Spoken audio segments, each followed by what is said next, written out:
We generally view the obesity epidemic as a straightforward math problem. If the scale goes up, the assumption is that the body consumed more energy from fat and sugar than it managed to burn off. However, when researchers look at populations consuming identical caloric loads, a measurable gap in obesity rates appears. Specifically, every additional 1,000 milligrams of daily sodium is associated with a 26% increase in the odds of being obese. This creates a physiological paradox. Pure salt contains 0 calories. When it dissolves into the bloodstream, it yields nothing for the body to burn as fuel, which means a salt crystal, on its own, cannot be converted into fat tissue. The weight gain begins with a biological deception. Because sodium is hydrophilic, it draws water out of your cells and into your vessels to dilute the salt concentration. Your body essentially hoards fluid to protect your blood chemistry. This trapped fluid can add several pounds to the scale almost overnight. For anyone trying to track fat loss, this water retention masks actual changes in body composition, making it look like a diet is failing even when fat is being burned. But the long-term link to fat accumulation is no accident. Since the 1950s, the food industry has utilized sodium as a catalyst to bypass the body's internal brakes and drive chronic overconsumption.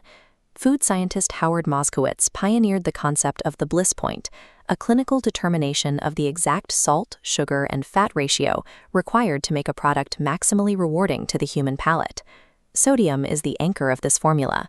It suppresses the natural bitterness of processed ingredients while artificially heightening the perception of sweetness, creating a flavor profile that feels rounded and satisfying.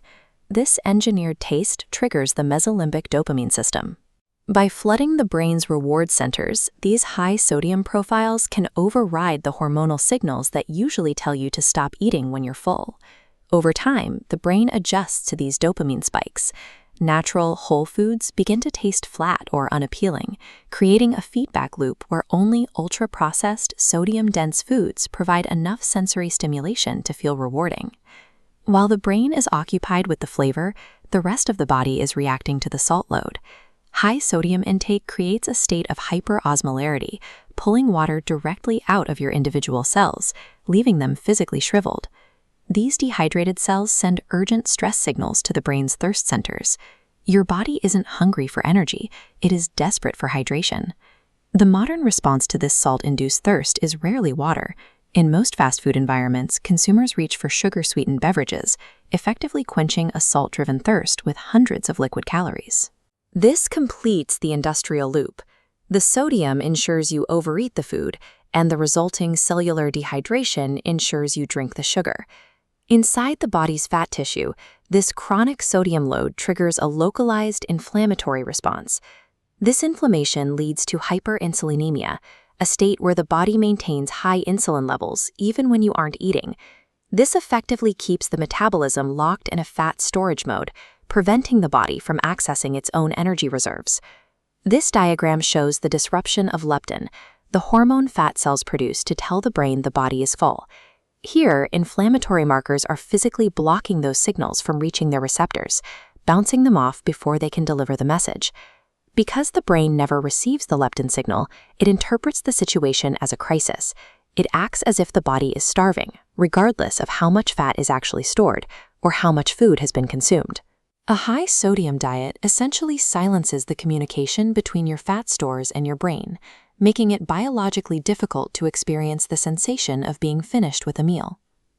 The deepest impact of sodium occurs inside the cell itself.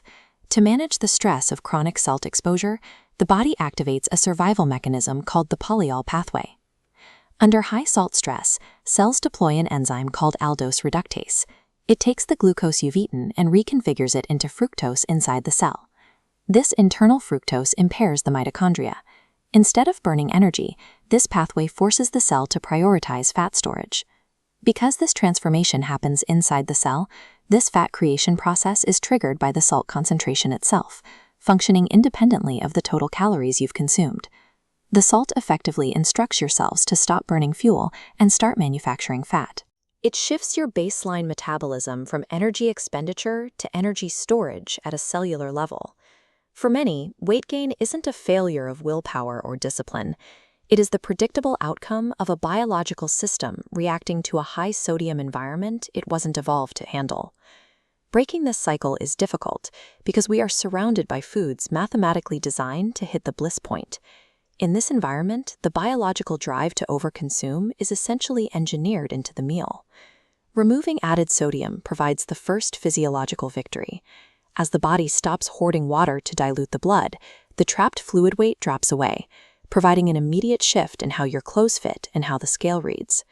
It takes roughly 3 weeks for the body to reset. During this time, the taste buds regain their sensitivity to natural flavors, and the systemic inflammation begins to clear, finally allowing leptin signals to reach the brain.